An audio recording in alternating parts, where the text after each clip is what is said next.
Subscribe now and press the bell icon. Never miss an update. नमस्कार साथियों, Mewada classes के YouTube channel पर आपका पुनः एक बार फिर से स्वागत है। मैं बाबूलाल मेवाड़ा आपके समक्ष हूँ। भारत के भौतिक संरचना का टॉपिक 4th लेकर के आज जितने भी साथी यहाँ पर लाइव देख रहे हैं वो एक बार चैनल को सब्सक्राइब कर दीजिए ताकि आने वाले प्रत्येक वीडियो की नोटिफिकेशन आप तक पहुँच सके। आप सभी जानते हैं कि पटवार और राजस्थान पुलिस के लिए जो मैराथन चल रही है उसके अंतर्गत हमने भूगोल यानी कि भारत के भूगोल का टॉपिक सर्वप्रथम उठाया। उसके बाद कोशिश रहेगी मेरी कि जो भारत के भूगोल के अलावा जो मैराथन जल्द हो सके तो मैं इसके अलावा भी एक दो मैराथन और भी प्रयत्न करूँगा। लेकिन कोशिश ये रहेगी कि आपका जो भारत का भूगोल है जो कंप्लीट रूप से एक संपूर्ण रूप से योगदान मेरा पूरा रहेगा और इसे पूर्ण करवाने की मैं पूरी कोशिश भी कर रहा हूं। तो देखिए कल के पार्ट में अपन ने पढ़ा था दक्कन के पठार को, और दक्कन के पठार में से एक टेक्निकल प्रॉब्लम की वजह से मैसूर कर्नाटक का पठार पीछे रह गया था। शायद दक्कन के पठार को अपन ने 3 भागों में बांटा था। तो देखिएगा मैसूर के पठार की अगर बात करें तो उसे कर्नाटक का पठार भी कहा जाता है और ये नीच की चट्टानों से बना हुआ है और आर्कियन ग्रेनाइट चट्टान भी है। इसके अलावा अगर ये बात करें तो बेंगलोर से लगाकर मैसूर तथा लावा के पठार से ये जो मध्य इसमें पाए जाते हैं, लगभग बेंगलोर से लगाकर मंगलोर के मध्य जो इसमें पाए जाते हैं, मैसूर के मध्य जो पाए जाते हैं वो पाए जाते हैं लावा के पठार पाए जाते हैं, लावा की मिट्टी पाई जाती है। और इसके दक्षिण की ओर अगर बात करें तो दक्षिण की ओर में इसमें नीलगिरी की पर्वत है और इसके अलावा इसमें कोई विशेष बातें हैं नहीं। और अगर इसमें पूछे तो एक है कावेरी नदी जो है वो मैसूर में बहने वाली प्रमुख नदी है। और आप सभी जानते हो कि मैसूर क्यों प्रसिद्ध है। कक्षा 12th की NCERT की जो बुक है इंग्लिश के अंतर्गत उसमें पहले ही चैप्टर के अंतर्गत है कि मैसूर है वो चावलों के लिए प्रसिद्ध है। किसके लिए प्रसिद्ध था? चावलों के लिए प्रसिद्ध है। यानी कि यहाँ पर जो मिट्टियाँ लाई गई है उन मिट्टियों के बारे में विशेष उल्लेख अपने को मिलेगा। और इसके अलावा अगर बात करें तो कर्नाटक में शरावती नदी पर जो जोगा जलप्रपात बना हुआ है जिसे वर्तमान में गांधी भी कहते हैं और इसके अलावा गांधी को गरसोपा जलप्रपात भी कहते हैं। तो ये भारत के 2 जो जलप्रपात है वो शरावती नदी पर स्थित है। और अगर बात करें पूर्व के पठार की तो देखिएगा अपना जो चौथा टॉपिक रहता है क्योंकि वो छोटा सा टॉपिक था मैसूर का पठार है तो मैसूर के जो पठार के बारे में अपन ने विस्तृत अध्ययन करने की कोई ज़रूरत नहीं है, कोई आवश्यकता नहीं, क्योंकि आप राजस्थान पुलिस का राजस्थान पुलिस का एग्ज़ाम देने जा रहे हो और पटवार का एग्ज़ाम देने जा रहे हो। आप UPSC या RS का एग्ज़ाम नहीं देने जा रहे, क्योंकि UPSC या RS की बात करें तो उसमें आपको छोटा सा टॉपिक पूछा जा सकता है मैसूर कर्नाटक के पठार के बारे में बताइए, या फिर उसके अलावा भी कोई संक्षिप्त में आपको जानकारी पूछी जा सकती है। तो देखिए चौथा जो अपना टॉपिक रहेगा वो रहेगा पूर्व के पठार। अब देखिए पूर्व के पठार को अपन 3-4 भागों में डिवाइड करेंगे, जिसमें अपन पढ़ेंगे बुंदेलखंड का पठार, छत्तीसगढ़ का पठार, दलनायक का पठार, छोटा नागपुर का पठार और मेघालय का पठार। सर्वप्रथम अपन इसको जब 3-4 भागों में विभाजित करेंगे तो अपन ए के रूप में जो पढ़ेंगे वो पढ़ेंगे बुंदेलखंड का पठार, बुंदेलखंड का पठार। इससे 4 भागों में डिवाइड करेंगे। तो सबसे पहले बुंदेलखंड के पठार के बारे में देखिए। बुंदेलखंड का जो पठार है वो मुख्यतः रूप से मैकाल श्रृंखलाओं से निर्मित है, और ये पूर्व में अवस्थित है, ठीक है ना। और इसके बारे में अगर कहा जाए तो ये का पठार बुंदेलखंड के पठार की अगर बात करें तो बुंदेलखंड का जो पठार है ये मुख्यतः रूप से मैकाल श्रृंखलाओं के पूर्व में स्थित है। जो मैकाल श्रृंखलाएं हैं भारत के अंदर अवस्थित है तो इसकी ये पूर्व में स्थित है। और इसके अलावा उत्तर की अगर बात करें तो उत्तर में है वो इसकी क्या है, सोनपुरा की पहाड़ियां हैं, और दक्षिण में इसकी रामगढ़ की पहाड़ियां हैं, और मध्य भाग है वो पूर्व की ओर से काफी ऊंचा है, यानी कि मध्य जो भाग है वो पूर्व से लगाकर पश्चिम की ओर ऊंचा है, ठीक है ना। और इसके अलावा जो दूसरा इसका भाग रहता है वो रहता है छत्तीसगढ़ का पठार, छत्तीसगढ़ का पठार। अब देखिए छत्तीसगढ़ के पठार के अंतर्गत छोटा सा टॉपिक है, कोई ज़्यादा लंबा टॉपिक नहीं है, क्योंकि कल छूट गया था और आज अपन इसको क्या कर देंगे, कंप्लीट कर देंगे। इसके अलावा अपन है वो इसमें पूर्व के पठार को भी साथ में सम्मिलित कर देंगे। तो देखिएगा, छत्तीसगढ़ का पठार जो है वो बुंदेलखंड के पठार के दक्षिण में स्थित है, यानी कि ये जो पठार रहेगा इसके दक्षिण में जस्ट नीचे जिस प्रकार से अपन क्रम में लिख रहे हैं, तो ये ऑटोमेटिकली किसमें चला जाता है, उत्तर में चला जाता है, नॉर्थ में चला जाएगा। और जो छत्तीसगढ़ का पठार है वो कहाँ आ जाता है, यहाँ पर अपने दक्षिण में आ जाएगा। और इसकी अगर बात करें तो ये जो है वो कुडुम्पा संरचना की चट्टानों से बना हुआ है। इसकी एक मुख्य बात है कुडुम्पा संरचना से निर्मित है, ठीक है ना। कुडुम्पा संरचना एक प्रकार की संरचना है, जब भौतिक भूगोल का अध्ययन आप करोगे तो उसमें आपका ये चट्टानों का अध्ययन हो जाएगा, ठीक है। जैसे ही ये भारत का भूगोल कंप्लीट हो जाएगा, इसके बाद में कोई मैराथन नहीं चलेगी, लगातार क्लासें रहेगी जो भूगोल से अंतर्गत रहेगी। और मेरी कोशिश रहेगी कि भारत के भूगोल कंप्लीट होते ही मैं जस्ट इसके बाद इंग्लिश की लेक्चर वीडियो लेकर के आऊंगा, जिसमें आपको LDC जो जोधपुर हाईकोर्ट से रिलेटेड या हाईकोर्ट से रिलेटेड जो भर्ती निकली अभी ग्रेजुएशन जिसमें योग्यता मानी गई है, तो उसमें अपन है वो इंग्लिश को कंप्लीट करेंगे। वैसे देखा जाए तो मेरे काफी साथी मुझे कमेंट ये भी करते हैं कि सर आप इंग्लिश के होते हुए भी भूगोल पढ़ाने जा रहे हो। हाँ, मैं भूगोल इसीलिए पढ़ा रहा हूँ ताकि एग्जाम के नजदीक आपको जीके की कवर हो सके। और काफी साथी है जो इंग्लिश नहीं पढ़ना चाहते, फिलहाल के समय काफी एग्जाम है जो सर पर आ चुके हैं, तो इंग्लिश इस समय आपको समझ में नहीं आएगी। इंग्लिश पढ़ने के लिए आपको डीप जाना पड़ता है, प्रत्येक एक चीज की व्याख्या करनी पड़ती है, उसके लिए बड़ी बड़ी क्लासें आ सकती है। हाँ, एक गाइड जरूर दे सकता हूँ। एक दो साथी ने मुझे कमेंट किया कि सर अगर हमें इंग्लिश पढ़नी है तो कहाँ से पढ़े। मैं एक गाइड के रूप में आपको एक चैनल बताना चाहूंगा यूट्यूब पे जो फ्री है, और वो क्लासरूम से ही पढ़ाते हैं। उनके जो वीडियो लेक्चर आते हैं हमने भी वहीं से पढ़ा है, मैंने कोचिंग भी की है वहां से, और खुद भी वहां से पढ़ के आया हूं, और अभी भी उनके साथ में, उन सर के साथ में जुड़ा हुआ हूं। केवल एक ही सर आपको पढ़ाएंगे और वो है DSL सर जो है वो आपको इंग्लिश के लिए बहुत ही अच्छे मायने रखते हैं, क्योंकि उनकी जो मैंने कल की क्लास देखी है तो उसमें 11:30 बजे सर है वो लाइव चल रहे थे, 11:30 बजे लाइव चल रहे थे, और लमसम 11:45 के आसपास उनकी क्लास खत्म हुई थी। जब मैंने देखा, पूरा वीडियो मैं भी नहीं देख पाया था, लेकिन जब देखा तो वो भी एक कम से कम 1 घंटा 3 मिनट का वीडियो था, यानी कि कम से कम 1 घंटे 3 घंटे पर वो लाइव चले थे। लेकिन वो भी 3 से 4 पार्टों में उनकी क्लासेस का डिवीजन है, और क्लासेस के अलावा वो भी अलग से पढ़ाते हैं। तो सबसे ज्यादा है वो उनके वीडियो लेक्चर है वो क्या होते हैं, लाइव रहते हैं। और देखा जाए तो उनकी इंग्लिश काफी हैवी है और काफी आपको समझ में आने योग्य है। तो देखिएगा, अपन अपने टॉपिक के तौर पर चल रहे हैं, तो टॉपिक की और ही रहेंगे। इसके अलावा देखिए यहाँ पर जो अगर अपन बात करें तो वैनगंगा की जो घाटी है और महानदी का जो ऊपरी बेसिन है वो इसमें क्या आ जाता है, सम्मिलित आ जाता है। ध्यान रखना, वैनगंगा की जो घाटी है और महानदी का ऊपरी बेसिन, महानदी का ऊपरी बेसिन भी इसमें सम्मिलित है, और वैनगंगा की क्या है, वैनगंगा की घाटी इसमें सम्मिलित है। ये दोनों इसमें क्या आ जाती है, सम्मिलित हो जाती है, यानी कि छत्तीसगढ़ के पठार के अंतर्गत अपन पढ़ने अगर देखें तो इसमें आएगी। और इसकी ऊंचाई है वो काफी हद तक देखी जाए तो दक्षिण से जो दक्षिण की ओर बढ़ती जाती है धीरे धीरे। जब जैसे अपन पूर्व से आएंगे तो पहले बुंदेलखंड के पठार से जाएंगे, तो बुंदेलखंड के पठार से जब छत्तीसगढ़ के पठार की ओर आएंगे, जैसे ये एक पठार है और यहाँ का एक पठार है, इस पठार को नाम अपन ने दे दिया बुंदेलखंड का पठार अर्थात बी दे दिया, और इसका नाम अपन ने सी दे दिया क्योंकि छत्तीसगढ़ सी आप सभी जानते हो। अगर यहाँ से अपन बी से सी की ओर आएंगे तो ये जो अपना पठार रहेगा, इन पठार में धीरे धीरे क्या होती है, ऊंचाइयां बढ़ती जाती है, ठीक है ना। इसकी ये ऊंचाई है वो बढ़ती जाती है, एक ये इसकी विशेषता रहती है। और तीसरे की अगर अपन बात करें तो वो रहता है दंडकारणीय पठार, दंडकारणीय पठार।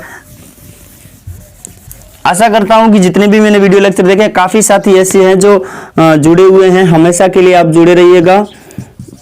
दंडकारणीय पठार, देखिए दंडकारणीय पठार के बारे में अगर अपन बात करें तो दंडकारणीय पठार जो है वो छत्तीसगढ़ तथा आंध्र प्रदेश की सीमावर्ती क्षेत्र निर्धारित करता है, सीमा के मध्य में स्थित है। आपको पूछा जा सकता है छत्तीसगढ़, पठार का नाम भी है छत्तीसगढ़, लेकिन देखा जाए तो ये छत्तीसगढ़ से ही व्याख्यान हो रहा है कि ये छत्तीसगढ़ में, लेकिन यहाँ पर ये है कि ये छत्तीसगढ़ और आंध्र प्रदेश के मध्य स्थित है। ध्यान रखना, क्षेत्र में दोनों का सीमावर्ती क्षेत्र है और आर्कियन चट्टानों से बना हुआ है। ये किससे बना हुआ है? आर्कियन चट्टानों से बना हुआ है। आर्कियन चट्टानों से निर्मित एक छोटा सा पठार जिसे अपन कहते हैं दंडकारण्य का पठार। इसके अलावा देखिए कोई इसमें बड़े बड़े खड्डों का निर्माण मिल सकता है आपको और उबड़ खाबड़ ये पठार है, चट्टानों से निर्मित है। बाकी तो इसमें कोई विशेष टॉपिक नहीं है। चौथे टॉपिक की पर अगर अपन बात करें तो डी के रूप में अपन जो पढ़ेंगे वो रहता है छोटा नागपुर का पठार। छोटा नागपुर का पठार। देखिए छोटा नागपुर के पठार की अगर अपन बात करें तो छोटा नागपुर का पठार आप सभी जानते हैं कि जो उत्तरी पूर्वी सीमांत पठार है, ये क्या है? उत्तर में स्थित है। भारत के उत्तर में नहीं है, लेकिन इन पठारों के क्या है? उत्तर में स्थित है और ये सीमा बनाता हुआ पठार है। और इसके अलावा इसमें पार्श्वनाथ की पहाड़ियां भी स्थित है। ध्यान रखना, सबसे महत्वपूर्ण टॉपिक है, एसएससी में पूछा गया शायद ये प्रश्न है कि पार्श्वनाथ की एक एग्जाम में पूछा गया है कि पार्श्वनाथ की पहाड़ियां कहां पर स्थित है, उसमें पठारों का ये सभी के सभी पठार दिए गए थे। जब आपको पार्श्वनाथ की पहाड़ी का वर्णन पूछे कि पार्श्वनाथ की पहाड़ी कहां पर स्थित है, अगर ऑप्शन में पूर्व का पठार दिया हुआ है और पश्चिम का पठार दिया हुआ है, मैसूर कर्नाटक का पठार दिया हुआ है, दक्कन का ट्रैप दिया हुआ है, तो उसमें आप इसको सही करेंगे। अगर ये भी है ऑप्शन और ये भी है तो आप छोटा नागपुर को क्या करके आओगे? सही करके आओगे। इस प्रकार से अगर इसमें देखें तो यहाँ पर है वो नदियां बहती है। महानदी इसकी सबसे प्रसिद्धतम नदी है। वैसे देखा जाए तो इसमें काफी सारी 12मासी नदियां बहती है। ध्यान रखना, इसके अंदर छोटा नागपुर का जो पठार है जिसमें महानदी बहती है और सोन नदी बहती है और दामोदर भी बहती है और सवर्ण रेखा बहती है। गोदावरी इसमें नहीं बहती, गोदावरी है वो कल अपन ने पढ़ लिया था, उन्हों में आती है, ठीक है ना। शरावती भी इसके अंदर बहती है। शरावती की अगर अपन बात करें तो शरावती नदी जो है वो कहां से निकलती है, तो उसके बारे में अपन है वो जब हम भारत की नदियों के बारे में पढ़ेंगे, जब भारत का वृहद क्षेत्र पढ़ेंगे तो उसमें अपन इनको पढ़ेंगे। महानदी एक बार फिर से देखिएगा, महानदी, सोन नदी, दामोदर व सवर्ण रेखा, इसमें नदियां सम्मिलित है, 4 नदियां हैं। और इसमें सर्वाधिक देखें तो छोटा नागपुर का पठार है वो क्यों प्रसिद्ध है? क्योंकि छोटे नागपुर के पठार को कहा जाता है खनिजों का धनी, ठीक है ना, खनिजों का धनी या खनिज से ये क्या है क्षेत्र, मुख्यतः रूप से ये क्षेत्र है वो धनी है, यानी कि इसके अंदर सर्वाधिक मात्रा में इस पठार के आसपास है वो, इस पठार के मध्यवर्ती क्षेत्र में आसपास में इसी पठार के अंदर आपको सर्वाधिक क्या मिलते हैं? खनिज मिलते हैं। और डी ई के रूप में अगर अपन पढ़ते हैं तो वो पढ़ते हैं मेघालय का पठार। कौन सा पठार? मेघालय का पठार। देखिए मेघालय का पठार, मेघालय के पठार की अगर अपन बात करें तो शिलांग का पठार भी इसे कहते हैं। ध्यान रखना, मेघालय शिलांग, आप सभी जानते हैं कि ये दोनों संबंध दर्शाते हैं, मेघालय शिलांग। और ये छोटा नागपुर के पठार का लगभग समकालीन है, यानी कि इस उत्पत्ति की अगर बात करें तो ये छोटा नागपुर और ये दोनों साथ में है और ये दोनों के दोनों समकालीन है, ध्यान रखना।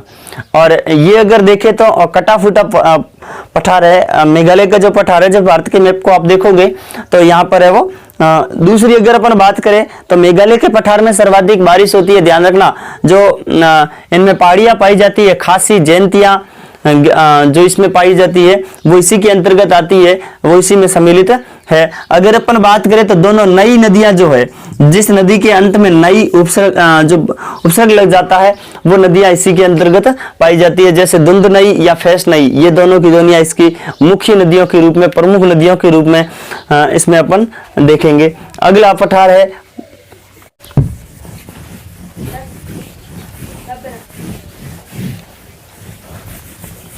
तो देखिएगा पश्चिम के पठार के बारे में। पश्चिम का पठार,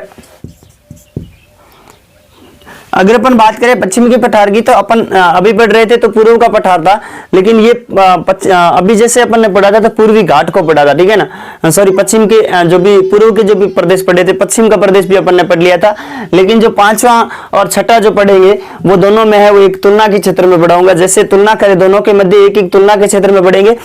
एक होगा वो पूर्वी घाट का पर्वत होगा और दूसरा होगा वो क्या होगा, पूर्वी घाट का पर्वत होगा, और दूसरी तरफ अपन जो पढ़ेंगे वो होगा पश्चिमी घाट का पर्वत। पश्चिमी घाट का पर्वत, ये दोनों भी इसी के अंतर्गत आते हैं। जैसे अपन ने भारत को दक्षिणतम भारत का विस्तृत अध्ययन करेंगे या फिर इनकी अगर सीमा की बात करें तो यहाँ पर देखिएगा भारत का अगर इस प्रकार का मैप है तो ये जो भाग है इस प्रकार से भाग है, ये जो क्षेत्र है इस क्षेत्र को और इस क्षेत्र को सम्मिलित करके अपन क्या कहते हैं, दक्षिणतम भारत कहते हैं, या दक्षिण प्रायद्वीपीय भारत कहते हैं, या दक्षिण के जितने भी पर्वतीय प्रदेश कहते हैं। अगर दोनों को अलग अलग डिवाइड करते हैं, जैसे अपन दोनों को अलग अलग डिवाइड करते हैं, तो यहां से लगाकर यहां तक और यहां से लगाकर यहां तक, इसे तो अपन कहेंगे पश्चिम का पठार, पश्चिम का पठार नहीं, माफ कीजिएगा, यहां पर होगा पश्चिम का घाट पर्वतीय प्रदेश, और ये होगा वो क्या होगा, पूर्व, ठीक है ना, और ऊपर हो जाएगा उत्तर और नीचे हो जाएगा दक्षिण। इस प्रकार से अपन है वो इसका अध्ययन करते हैं। तो देखिए, अगर अपन बात करें तो पहले आप पढ़ेंगे पूर्वी घाट के प्रदेश को। पूर्वी घाट के प्रदेश के तटीय मैदान की समांतर जो पाई जाती है वो एक नदी बहती है। अगर अपन बात करें सबसे पहले पूर्वी, तो यहां पर एक नदी बहती है समांतर, ठीक है ना। तो ये जो घाट है वो महानदी के समांतर पाया जाता है। किसके समांतर पाया जाता है, महानदी के समांतर, यानी कि इसके अंतर्गत एक महानदी बहती है। और अगर इसकी बात करें तो यहां पर एक दक्षिण में नीलगिरी पर्वत है, और उत्तर पूर्व में क्या है इसके, तो देखिएगा महानदी हो गई।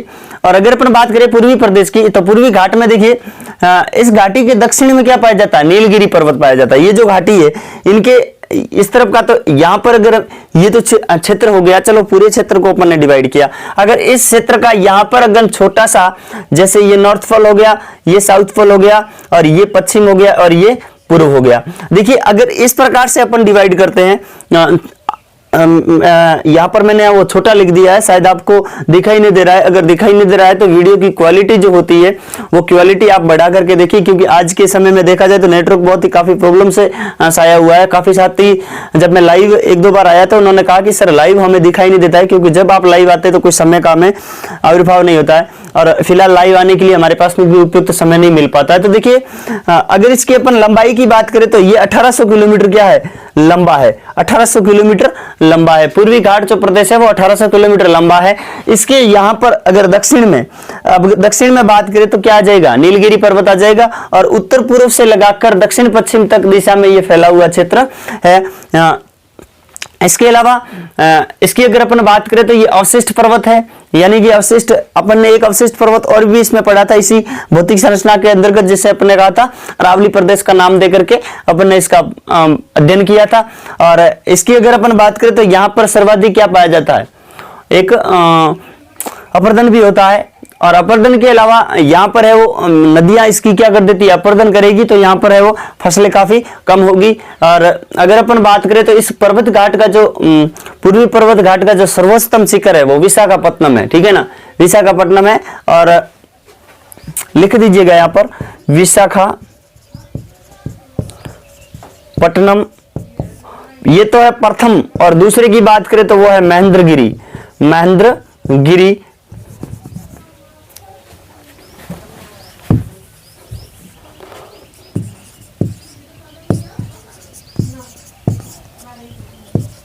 महेंद्रगिरी, देखिएगा महेंद्रगिरी, और ये तो है दूसरा, और प्रथम आ जाएगा ऊपर वाला।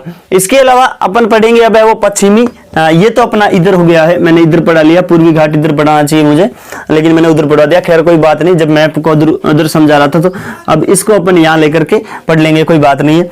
यहाँ पर भी अपन एक प्रकार का भारत का मैप बनाएंगे, और मैप में अपन किसको पढ़ रहे हैं, पश्चिमी घाट को पढ़ रहे हैं, यानी कि इस घाट को पढ़ रहे हैं जो गुजरात सौराष्ट्र से लगा करके नर्मदा घाटी नदी भी इसके अंतर्गत बहती है और कन्याकुमारी तक फैला हुआ है।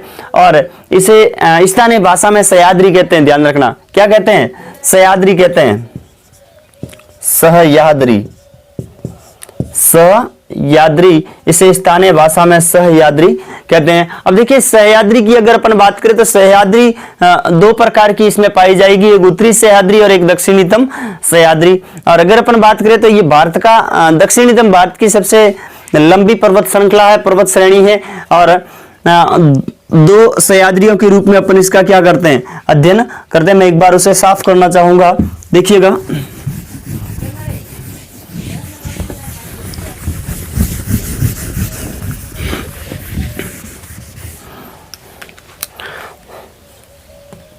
दो प्रदेशों के रूप में, एक तो उत्तरी सह्याद्री पढ़ेंगे और एक दक्षिणी सह्याद्री पढ़ेंगे। दोनों सह्याद्रियों का अध्ययन अपन करेंगे।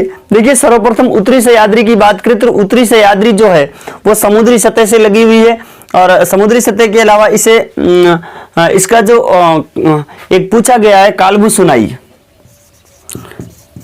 कालबु सुनाई, इसका कालबु सुनाई है वो उत्तरी सह्याद्री का सर्वोच्च शिखर है। और अगर उत्तरी समुद्रों में साथ में एक दो दर्रे भी पाए जाते हैं जिसे घाट के नाम से जानते हैं अपन, तो दर्रे हैं, एक तो है दाल घाट और एक है भोर घाट। क्या है? एक तो है दाल घाट, दो दर्रे पाए जाते हैं, इसमें दो दर्रे हैं, और दूसरा है भोर घाट, भोर घाट। और दोनों के दोनों जोड़ते किसको हैं? मुंबई को ही जोड़ेंगे। किसको जोड़ेंगे? मुंबई को जोड़ेंगे। दोनों किसको जोड़ेंगे? मुंबई को। ठीक है ना, दोनों के दोनों जोड़े किसको जोड़ेंगे? मुंबई को। अब अगर बात करें तो मुंबई में भी ये किसको जोड़ते हैं? तो सबसे जो दाल घाट है यानी कि जो ऊपर वाला घाट है वो नासिक को जोड़ेगा, और दूसरा है वो किसको जोड़ेगा? पुणे को जोड़ेगा। किससे को जोड़ेगा? ये जोड़ता है नासिक को और ये जोड़ता है पुणे को। किससे जोड़ता है? नासिक है वो किससे कनेक्ट होता? मुंबई से। और पुणे किससे कनेक्ट होता है? अपने पुणे है वो मुंबई से। यानी कि ये दोनों मुंबई के लिए जो आपकी वर्तमान में व्यापारिक नगरी मानी जाती है, सर्वाधिक औद्योगिक नगरी के क्षेत्र में, और सर्वाधिक धनी नगरी मानी जाती है। और कोविड-19 के चलते इसका भी है वो क्या हो चुका है? एक आर्थिक स्थिति है वो बहुत ही कमजोर हो चुकी है। अब अगर बात करें अपन दक्षिणी सह्याद्री की, तो दक्षिणी सह्याद्री अगर मुख्यतः रूप से उत्तरी सह्याद्री है और दक्षिणी सह्याद्री है, इन दोनों की क्या है? विभाजक रेखा है। इन दोनों की एक विभाजक रेखा मानी जाती है जो है 16 डिग्री उत्तरी अक्षांश। 16 डिग्री उत्तरी अक्षांश इसकी क्या है? एक विभाजक रेखा है। इसके अलावा इसमें कोई महत्वपूर्ण नहीं है। हाँ, इसकी एक पर्वत शिखर पूछ सकते हैं जिसे कहा जाता है कुंडेकुक। कुंडेकुक इसका क्या है? पर्वत शिखर है, सर्वोच्चतम पर्वत शिखर है। और दक्षिणतम जो सह्याद्री है इसका जो निर्माण माना जाता है वो आर्कियन चट्टानों से माना जाता है। जहां पर भी आपको दक्षिणी प्रायद्वीपीय के अंदर आर्कियन लमसम जो सभी प्रकार के जो पर्वत है जो दक्षिणतम प्रायद्वीपीय पठार के अंदर आते हैं, भारत के दक्षिणतम प्रायद्वीप में आते हैं, वो सभी के सभी किससे निर्मित मिलेंगे? आर्कियन पठारों से ही निर्मित मिलते हैं। इसके अलावा आपको कहीं से भी कोई एक दो पठार ऐसे हैं जो अलग अलग निर्मित मिलेंगे, बाकी है वो सभी किससे मिलते हैं? आर्कियन पठार, आर्कियन चट्टानों से ही निर्मित मिलेंगे। और देखिए एक विशेष इसमें आता है नीलगिरी की जो पहाड़ियां हैं वो इसकी इस्तेला करती थी कि विशेष जानकारी देती है। विशिष्ट एक गांठ है जो पूर्वी पर्वत और पश्चिमी पर्वत के आकार से मिलते जुलते हैं। इसके आकार है वो दोनों के क्या है? मिलते जुलते हैं। और नीलगिरी पर्वत का अगर सर्वोच्च शिखर की बात करें तो दोदा बेटा है। दोदा बेटा, ध्यान रखना, एक एग्जाम में पूछा गया है कि सर्वोच्च शिखर कौन सा है। ऐसा नीलगिरी पहाड़ी का जो नीलगिरी पर्वत श्रृंखला है या पहाड़ी है उसका सर्वोच्च शिखर है दोदा बेटा। और दक्षिणतम का अगर अपन बात करें तो दक्षिणतम भारत की जो सबसे बड़ी चोटी है, बड़ी जो शिखर है वो यही है। और दक्षिणतम भारत का सर्वोच्च शिखर है वो अन्नाई मुंडी भी है और अन्नामलाई भी है। इसी प्रकार से अपना जो है वो दक्षिणतम भारतीय अंतर्गत इसको अपन ने वो क्या कर दिया? प्रायद्वीपीय पठार को समापन की ओर ले गए। इसी के साथ ये है वो अपना पार्ट है वो खत्म होता है। अपन है वो कल पढ़ेंगे भारत के द्वीप, और द्वीप के बाद में जैसे ही आगे चलते हैं तो आगे वाली क्या क्लास होगी, किसके बारे में क्या पढ़ें, तो वो आप मुझे है वो कमेंट के रूप में जरूर बताएं। भारत की भौतिक संरचनाओं को अपन 4 भागों में डिवाइड करके नहीं पढ़ पाए, मैं 5 भागों में भी आपको डिवाइड करके पढ़ा चुका हूं, विस्तृत अध्ययन करवाया है। अगर इसमें से कुछ छूटे हैं तो वो छूटे हैं हिमालय के दर्रे, और नदियां छूटी है, नदियां हैं वो अफवाह क्षेत्र में आती है। भारत के जब अफवाह क्षेत्र को पढ़ेंगे तो उसमें आ जाएगी। लेकिन उससे पहले कई साथी ऐसे हैं जो मुझे कमेंट करके बता देते हैं कि सर अगली क्लास है वो इस प्रकार से लीजिएगा या इस टॉपिक से लीजिएगा, तो आप मैं इंतजार करूंगा जो इस क्लास में, और अगली क्लास जो होगी वो द्वीप की होगी। और द्वीप के अलावा जो अगली क्लास होगी, इन दोनों क्लासों के कमेंट को मैं मद्देनजर रखते हुए आपकी क्लास को डिवाइडेशन करेंगे, या फिर व्हाट्सएप ग्रुप में काफी साथी जुड़े हुए हैं तो वो साथी है वो हमें बता देते हैं। Thank you for watching. बने रहिएगा मेवाड़ा क्लासेस के साथ। Thank you for watching. बने रहिएगा हमारे साथ में और जुड़े रहिए। जाते जाते चैनल को सब्सक्राइब करके जरूर जाइए ताकि आने वाले वीडियो की नोटिफिकेशन आप तक पहुंच सके। बहुत बहुत आभार, धन्यवाद।